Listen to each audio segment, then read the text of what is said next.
Hello my dear friends, you're on the Military Summary channel, and today we will discuss the situation in Ukraine on the 12th of May of 2023. Today we have a lot of very interesting updates, so let's start. And the most important update we got right before I start making this video. I have an icon about this above the territory of Lugansk, and the icon is that this evening, the Ukrainians made missile attack against the capital LPR, and this is the results of that attack. And the Russian sources are saying that probably the Ukrainians were using either the Storm or the Grom 2 rockets missiles or the rockets that Ukrainians were supplied recently by the United Kingdom, Storm Shadow. Both cases are very terrible, very bad for the Russians, because this town is located very deep inside the Russian defense orders, and there should be some kind of air defense system, but we see that the Ukrainians managed to penetrate the Russians' air defense system and to attack. As you can see, some kind of industrial area, and probably the Russians were keeping forces there, the manpower or something like this. Anyway, this is a very bad piece of news for the Russians. So we'll see what kind of things, what kind of solutions the Russians are going to make based on this event. So let's follow, let's see. Furthermore, another interesting update came today from the Donbass, from the special military operation, and I'm talking about the report of Ministry of Defense of Russian Federation. As you heard, maybe you've seen, of course it's up to you to believe or not this report, and I'm providing the numbers from that report just based on that fact that at least it's some kind of numbers that we can use and to try to analyze and try to understand what exactly did happen yesterday.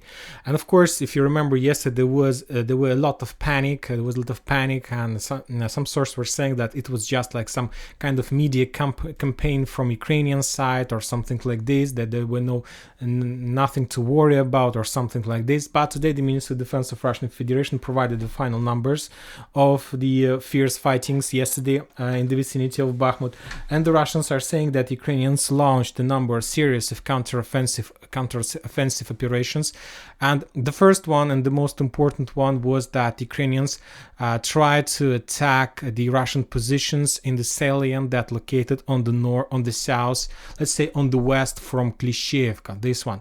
So the Ukrainians were trying to attack this area. So in this direction, and probably the Ukrainians were trying to attack the same area from Ivanovskaya to the south as well. And as you can see, and according to the Wagner, Prigozhin, and the Ministry of Defense of Russian Federation, this area was under protection of the 72nd Motorized Brigade.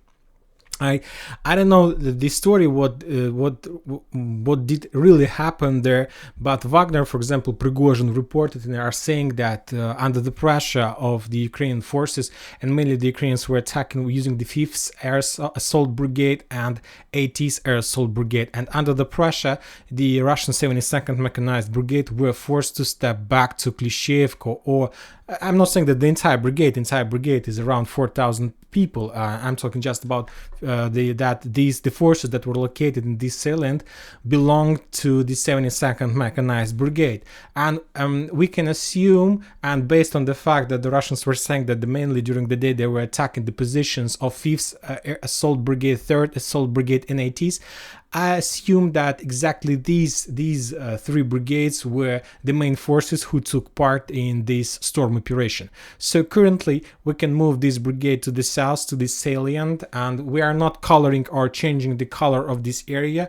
So also I will move back 72nd a little bit closer. So we assume that currently there is a very heavy, fierce fightings between 72nd, 8th and 5th brigades in this area, and they're fighting for this salient, and mainly, as we discussed, they're fighting for this passage between the between the western and the eastern part of this channel that connects Chasov Yar and, let's say, Gorlovka. So this is the first battle on the south, and currently we see that that the Russians are a little bit in a weak position. The Ministry of Defense of Russian Federation reported they managed to stop and to repulse the Ukrainian attacks, and also they're saying that as a result of those fierce clashes, the Ukrainians lost 540 soldiers, 22 armored vehicles, so very big numbers, of course.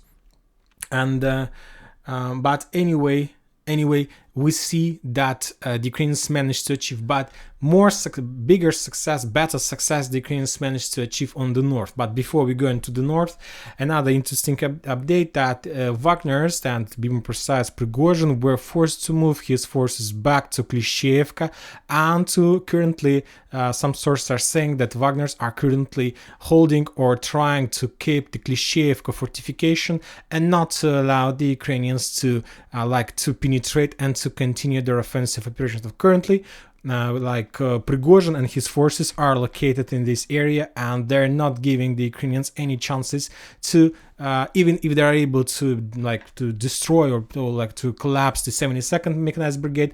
We see some reserves, some tactical reserves in this area, and currently exactly this situation, exactly these Wagner's reserves managed to save the entire situation and not to allow the Ukrainians to develop their success.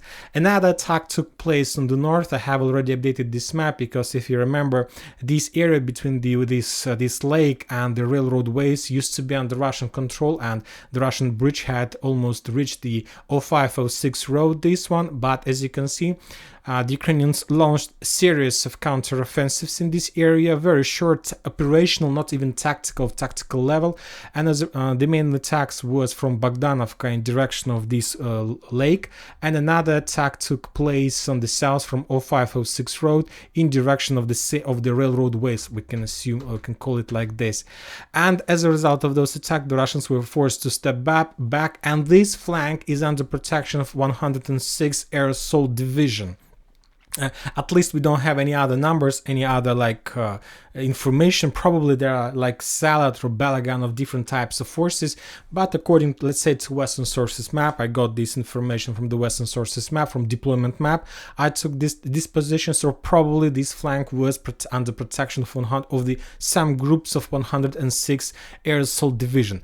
The Wagner's Prigozhin reported that was some kind of runaway. It was a humiliated retreat from this humiliation of Russian forces and retreat from the positions that Wagner's were trying to capture for a few months and something like this.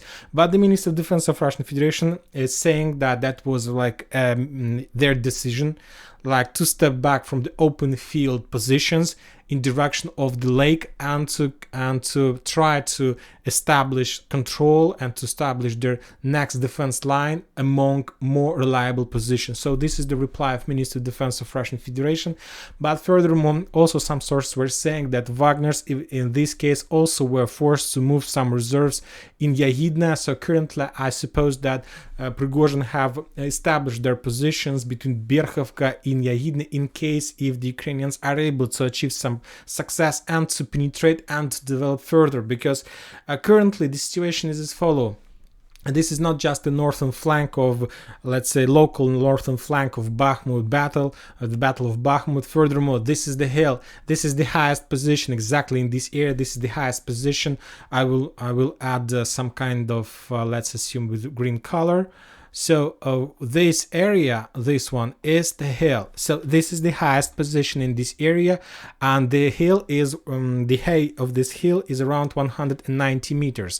And the Russians retreat towards lowland, and currently the Russians are trying to hold the Ukrainians on this line. And this line is located on the hill of 110 meters above the level of sea. So as you can see, the distance between this hill that is currently under Ukrainian control and this hill is complete trenched and fortified in comparison with the Russians is 80 meters on a very short distance. So currently the Russians are located on positions that are less valuable than the Ukrainians. And to tell the truth, in any other situation, I would say that there are no problems for the Ukrainians to continue their developing and to completely penetrate the Russian forces in this area. And also, this is another reason why the Wagners took a decision to move Wagners and their forces in Yagidna and Berkhovka in case if everything goes very bad. Now let's talk about the salient. For example, just few maps shows the salient in different level of the salient. Some of them, like Western sources map, shows that the salient reached the channel. Let's say the Russian sources map shows that the Russians are positioned just in the area of these forest lines and so on. But anyway, I expect that within the next 48 hours, the 106th Air Assault Division, in case if the Ukrainians are going to continue Prussian attacks, will be forced to step back a little bit to the west in direction of Dubovo-Vasilievka. And probably the Ukrainians 57th and 56th Mechanized Brigade will start attacking this area and trying to cut this position and probably, if it's possible, even to encircle some Russian forces. Furthermore, don't forget that Grigorievka and Orekhov-Vasilievka, the ex-positions of 56th and 57th Brigade, are located on the hill. So there is no problem for them to attack. The only problem they have is the manpower and big losses from their side, because the losses are very heavy. Currently, we're not changing anything on this map. We're just showing that Ukrainians entered the Red Cloud, entered Russian territory, and currently there are probably very fierce clashes, or at least we're going to see them within the next 48 or 24 hours. And when talking about the salient, let's say on the hill, let's update it as well. Probably, according to the Western sources map, the closest brigade to this area is 76th Mechanized Brigade and 3rd Mechanized Battalion of 92nd Mechanized Brigade. So also let's update a little bit, trying to show their positions, and they're getting closer, and probably the Russians controls the forest line above this lake, and probably the Ukrainians will try to clear this area. And if the Ukrainians are able to clear entire bridgehead on the northwest of and the north of Khromovo, they will have secure road to Khromovo. And all these battles, the battle on Bogdanovka bridgehead and the battle in Klishevka bridgehead, serves one global purpose: to push Wagner's back in Bakhmut itself. And currently, when talking about this area, we understand that in this area there were a lot of talks report that the Russians managed to enter the Nest fortification, or fortification by the name of Nest. And I'm talking about this fortification area. According to the Western sources map, this brigade is under protection of 93rd Mechanized Brigade in this area. So probably we are going to see some clashes in this area very soon. Evgeny Prigozhin is very close to this area. He is waiting, maybe, and watching for and trying to follow this entire situation behind this area. But anyway, Wagner's entered the fortification by the title of Nest, and there are still more fortification on the south and the west. Furthermore, the Russians continue their storming and offensive operation along Yuvileyna Street, trying to, and as we know, there are very heavy clashes in the vicinity of cinema, and this cinema is located along this line. Furthermore, as we know, the Russians are trying to attack to this direction of the school. So currently there is the fierce clashes. Is the most important part of this fortification, of the citadel fortification, is the Nast fortification, and probably there's a fierce clashes between 93rd and Wagner's battalion tactical group. Right before I started making this video, we got another update that the Russians, as a result of fierce clashes and storming operation, managed to establish control over the Olympic School. This is Olympic School, so probably this is the current situation in this area.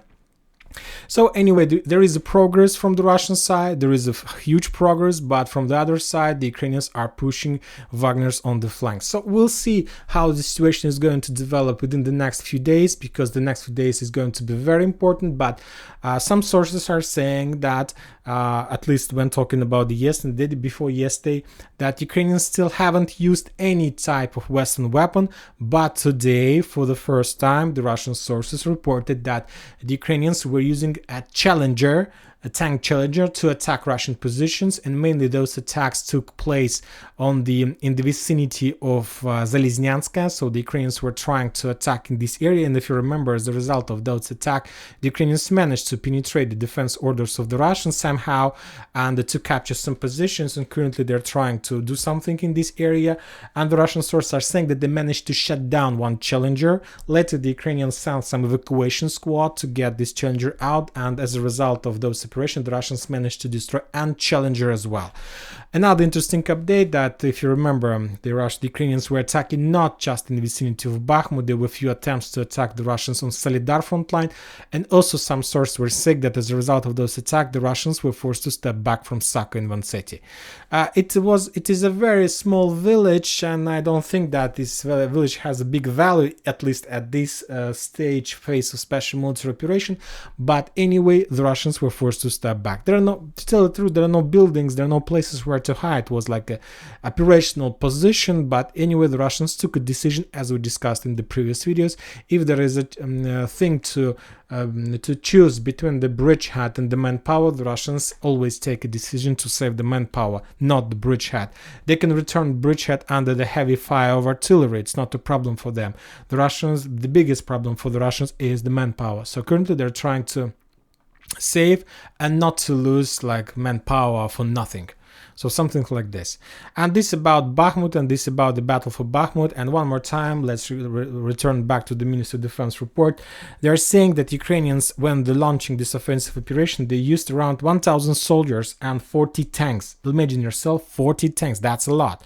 So if you remember, the Western countries supplied Ukraine with around 575 tanks. So it's around 8% of entire supplied tanks. But they're not like Western, just one case, one evidence of destroying of Western tank. Mainly that was some kind of ex-Soviet tanks, and the Russians are saying that as a result of that attack, the Ukrainians lost 540 soldiers. So it's around 54% of entire army that Ukrainians were using in this attack, and also they lost around 28 armored vehicles. Of course, it's up to you to believe or not this information. Sometimes the parties during the war try to speculate and increase the numbers, but who knows? Who knows what is going to be, and maybe it's true. Who knows? Anyway, the Ukrainians continue their attack and continue development, and we will stay tuned to this situation, because I understand that the entire situation is going to develop from day to day. Now let's go to the Russian sources map and let's try to discuss another events that took place in this area. As you can see, there are a lot of icons and most of them confirm these situations we discussed. As you see, this is the icon confirming the loss of second Vanseti position. A few Ukrainian soldiers surrendered. The Russians repulsed those tank, but the Ukrainians managed to develop their bridgehead. So nothing new, nothing special. Another interesting thing that the Ukrainians lost another Su-27 in this area as a result of Russian air defense work. And another important topic we need to add, that the Prigozhin, the head of Wagner, reported that there are still around 20 buildings left before the Russians are able to capture this citadel. So 20 buildings is not much. I haven't calculated the real number of these buildings, but I believe that there are more than 20, of course, and that the Wagners had success and they continued developing their success in this area.